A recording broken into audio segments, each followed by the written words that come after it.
Welcome back to another episode of the Lost Codex, a place dedicated to the people, places and histories of Azeroth's universe.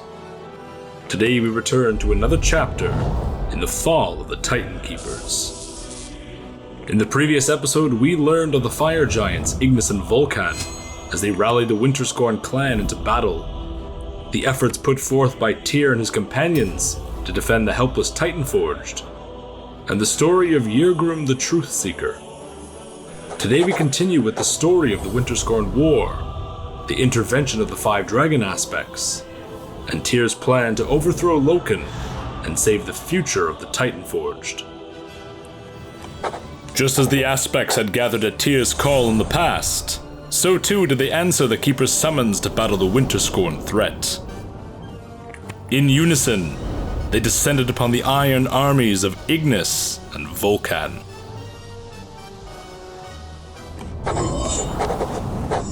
Alexstrasza the Lifebinder called forth enormous waves of fire to hold the iron ranks of the Winterskorn at bay, while Malygos the Spellweaver weaved his complex magic to drain the essences of the enchanted constructs of fire and iron. With their massive siege engines rendered useless, Malygos shattered the enchanted snares that bound their beasts of war, and set their proto-drake kin free. The Earth Warder, Neltharion, culled massive structures of rock and stone to corral and ensnare the Winterskorn forces.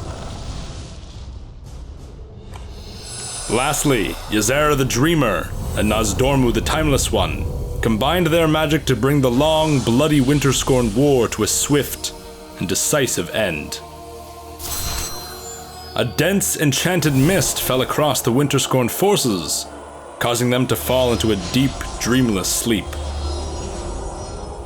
This slumber was not that of the peaceful Emerald Dream, but rather a slumber that kept the Vrykul in a timeless, ageless state. The unconscious Winterskorn armies were sealed away within underground tomb cities, spread across the northern regions of Kalimdor, where they would remain undisturbed for thousands of years. With the vast Winterskorn armies decimated and the molten giants on the run, Tyr turned his attention back to Ulduar and to his fallen brother that had caused irreparable damage to the ordered world. Tyr knew that for as long as Ulduar remained sealed off, and Loken remained inside, chaos would continue to spread across Kalimdor. Tyr knew that he was in no position to lay siege to Ulduar, nor was he prepared to overthrow Loken, not without evidence or intel. If they were to have any hope of repairing the catastrophic damage Loken had done, they would need extensive detail on Loken's crimes. Fortunately for Tyr, within the heart of Ulduar lay the Discs of Norgannon, an artifact that had recorded every event that had happened on Azeroth, including Loken's countless acts of betrayal. Tyr approached the gates of Ulduar and called upon his brother to surrender the city for the sake of Azeroth's future, threatening all-out war should Loken refuse. As Loken emerged from the gates, attempting to talk down Tyr and dissuade his aggressive and dramatic threats, Ironaya and Archaedas snuck into the Titan city. Using their knowledge of Ulduar's interior, Ironaya and Archaedas navigated their way through the sprawling titanic halls and into the city's heart. There they found the chamber containing the Discs of Norgannon and stole them, before escaping back out of the city. Outside, Loken and Tyr's debate had turned heated, just as Tyr had planned, allowing his companions to slip in and out of the city unnoticed. With the discs secured, Tyr escaped into the frozen wastes of the Storm Peaks with his allies. Knowing that Loken would soon learn of the missing discs, Tyr gathered many of those who sought refuge from the Winterskorn, as well as other groups of peaceful Titanforge, and prepared to travel south. There he hoped to find safe haven, where they could plan the next stage in their attempt to overthrow Loken. Knowing they would be pursued, Tyr asked his champion Yrgrim to stay behind, and fend off any pursuers in order to aid the countless innocents who would be traveling south. Yrgrim agreed, and was joined by another who was inspired by Tyr's teachings of self-sacrifice, a Vanir smith by the name of Jotun. Jotun had been a friend of Tyr's for a long time, and together both he and Yrgrim swore to hold off Loken's pursuit for as long as they could. As Tyr and his companions set off on their journey, Loken became aware of the stolen discs. Panic set into the fallen Titankeeper as he realized how dangerous Tyr had become. If Tyr and Archaedas called upon Algalon, or the Pantheon, and showed them Loken's betrayal recorded on the discs, the fallen Keeper of Ulduar would face the full cosmic might of the Titans. Desperate to stop Tyr and recover the disc of Norgannon, Loken sent scores of Titanforge servants after him. But Loken knew that his Titanforge would not be enough to stop the newly emboldened Tyr. Desperate to recover the discs, no matter the cost, Loken delved deep into the earth and uncovered several prison chambers. Long ago, after imprisoning the old gods, Loken and his kin had hunted down and sealed away many of the Black Empire's strongest generals. Among these were two Cathraxi generals, Kithix and Zakaj.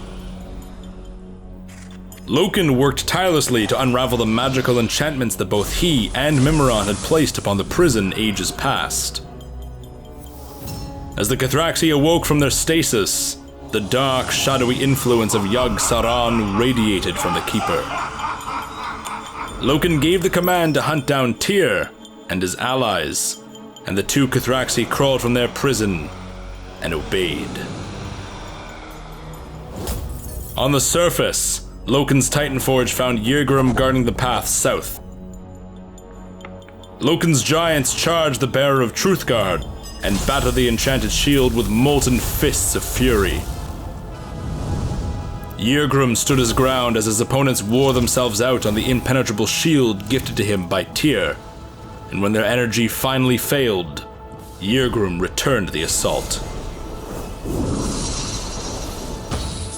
As Yrgrim battled the giants, Jotun attempted to distract Loken and help mask Tyr's escape. When Loken learned that not only had Jotun helped Tyr escape with the stolen discs, but also helped hide the mass exodus of Titanforge refugees, the maddened Keeper struck out. Loken knew that Jotun had been the one to forge Tyr's legendary silver hand ages past, and as such, had been a close personal friend of Tyr. As punishment, Loken warped and twisted the mind of Tyr's old friend. The fallen Keeper cursed Jotun to wander the frozen wastes in search of his old friend, destroying all remnants of Tyr's teachings, and all those who followed them.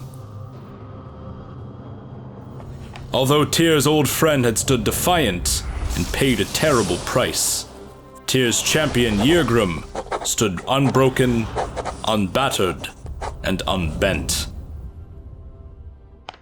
Although Yrgrim could not save his companion from Loken's power, he could still help Tyr.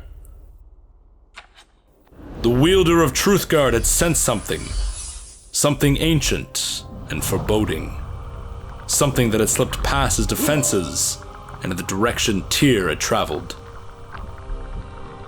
With Truthguard in hand, Yrgrim quickly followed the darkened presence and made his way south. The Cathraxi generals continued their chase, eager to carry out Loken's dark will. To the south, the Keepers kept on, for they had sworn to protect the innocent, and their will never faltered.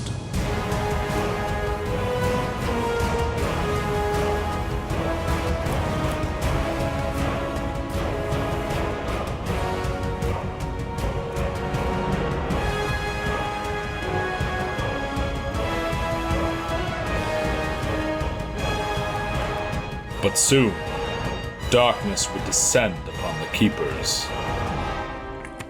Tyr.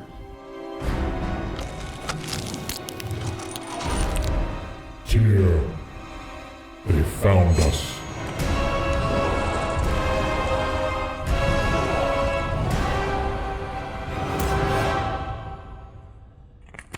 My friends, you must carry on and take the Titanforge refugees to the south. I will hold off Loken's minions for as long as I can. Tyr, they'll kill you. They will try.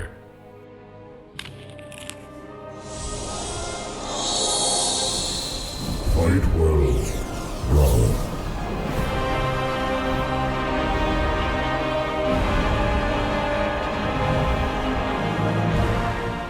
We must press on. This way, Titanforged! Follow me!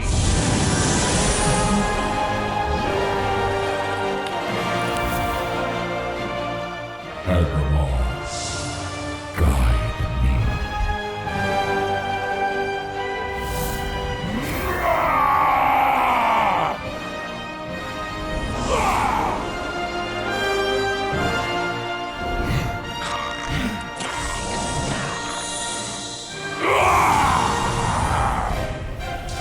And so for 6 days and 6 nights Tyr fought the Cathraxi.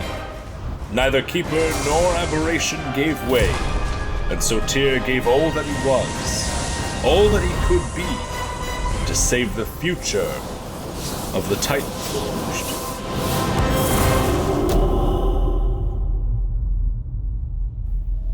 Thank you very much for listening to this special episode of the Lost Codex featuring the fall of the Titan Keepers in Tyr's final chapter.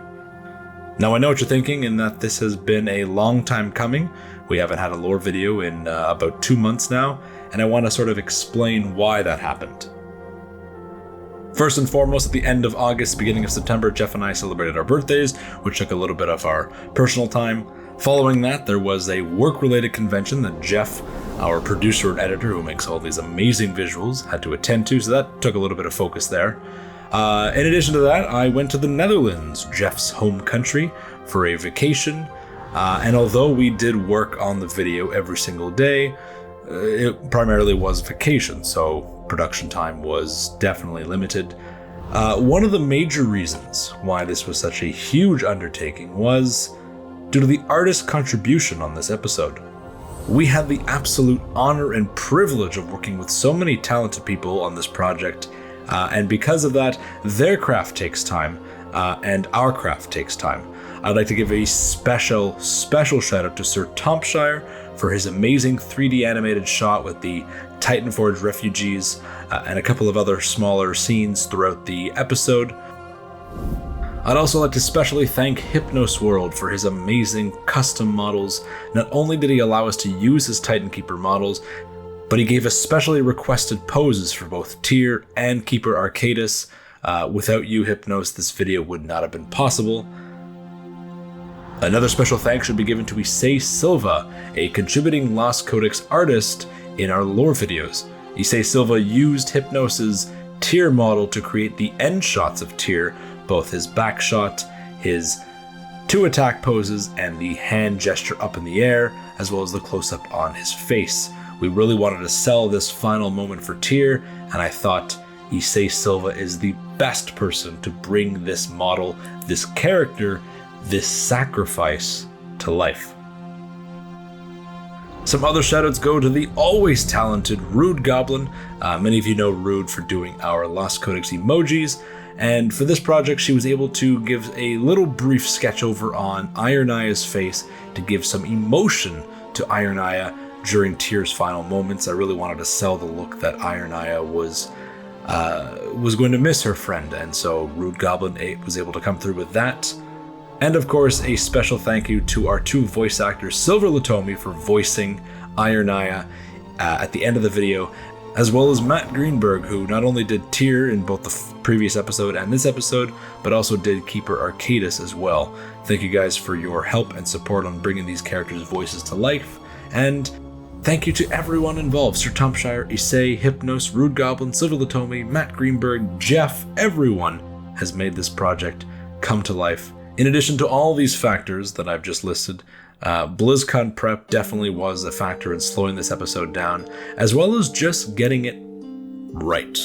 The timing at the end of the video, especially with the What Makes Us Strong official soundtrack from Battle for Azeroth, was very calculated. Every single scene, every single music time up was specifically chosen for a reason, and as such, those shots take time. So, as always, a huge thank you to Jeff, our lead producer and editor, for making this mental vision of what I had in mind for Tyr Sacrifice come to fruition on the big screen. Finally, I'd like to give a special thank you to our patrons, for without them, these videos wouldn't be possible. Our patrons support us over on patreon.com/Lost Codex, and I feel that this episode definitely took up a lot of time. And so thank you guys for all the support over there. Thank you guys for all the support in general, whether you leave comments here on YouTube or on Twitch or wherever, but a special extra thank you to our patrons. If you do wish to support us, head on over to patreon.com/Lost Codex, check out our tiers, check out our rewards, and as always, any and all support is very, very much appreciated. And on the topic of BlizzCon, yes, we are attending BlizzCon 2019. Jeff and I will be flying down. Zillions, our brand manager, will be there. For those of you in our Discord community, our 4 mods, Chandran, Latest, Spalander, and Ashura will all be there. The entire Lost Codex family will be at BlizzCon 2019. So if you're going to be there, come say hi, look for us. Come, if you see us, reach out, talk to us. We want to talk. If you do want to meet us, head to our official meet and greet at Calm Before the Storm in the Hilton Anaheim Hotel at 6 p.m. Pacific Time on Thursday, October 31st. Jeff and I will be there doing a meet and greet alongside such faces as Taryn Gregory, David Marie, Mr. GM, Final Boss, Jay the Bard, and our very own Zillions, our brand manager. If you're going to be attending BlizzCon or just happen to be in the Anaheim region, come on over to Calm Before the Storm Thursday night, October 31st, and come say hi. If you're unable to meet us at our official meet and greet, make sure to keep your eyes open at BlizzCon itself. If you see us, just reach out, say hi, we're going to be there, and make sure you enjoy yourself. Enjoy yourself at the con. It's going to be an amazing, amazing BlizzCon. As always, guys, thank you so much for your love and support for all that we do. We appreciate you guys waiting so patiently for these lore videos, especially this one since it took a little bit longer. We wanted to make sure we gave Tyr the proper ending that he deserved. His story is one of the most underrated stories from Chronicle, and we wanted to make sure we told that in the best way possible. And thank you to everyone, all of the artists involved, Jeff, everyone in their hard work in making this come true. And with that, guys, we will see you a few weeks after BlizzCon. If you're going to BlizzCon, enjoy the show. Enjoy it from the comfort of your own home. Whatever you're doing, watch the virtual ticket, attend in person, enjoy the show, enjoy the announcements, be kind to one another, and we'll see you in the weeks after BlizzCon.